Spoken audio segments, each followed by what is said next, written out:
ಮೂರು ಹಂತದಲ್ಲಿ foundation, plinth, ಮುಕ್ತಾಯ ಹಂತಕ್ಕೆ ಮೂರು ಹಂತದಲ್ಲಿ 45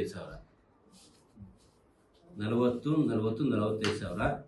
ಮೊದಲ ಬಂದಂತ 100 ಅರ್ಜಿಗಳನ್ನ ಸ್ಕೂಟ್ನಿ ಮಾಡಿ ಯಾರು ಆರ್ಥಿಕವಾಗಿ ಹಿಂದುಳಿದಿದ್ದಾರೆ, ಯಾರು ಅಡಿಕೆ ತೋಟ ಇರಬಾರ್ದು ಅಂತ ಒಂದು ಕುಟುಂಬಗಳು ಯಾರು ಬಡವರು ಇದ್ದಾರೆ ಅಂತವ್ರಿಗೆ ಮೊದಲನೇ 100 ಜನ ಮೊದಲನೇ ಆದ್ಯತೆನ ಕೊಡ್ತಾ, ಅವ್ರು ಯಾರ್ಯಾರು ಫಲಾನುಭವಿಗಳು ತಮಗೆ ಮನೆ ಬೇಕು ಅಂತಿದ್ರಿ ನಮ್ಮ ಕಾಂಗ್ರೆಸ್ ಕಚೇರಿಗೆ ಬಂದು ತಮ್ಮ ಒಂದು ಅರ್ಜಿನ ಸಲ್ಲಿಸಬೇಕು.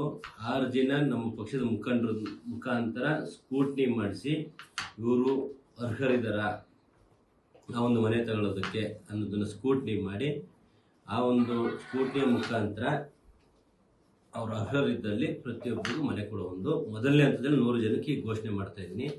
ಇನ್ ಕೇಸ್ ಅಷ್ಟರೊಳಗೆ ಏನಾದ್ರು ಸರ್ಕಾರ ಮನೆ ಘೋಷಣೆ ಮಾಡಿ ಮನೆಗೆ ಕೊಟ್ಟರೆ ಸರ್ಕಾರ ಮನೆಗಳನ್ನ ಕಂಟಿನ್ಯೂ ಮಾಡ್ತೀನಿ.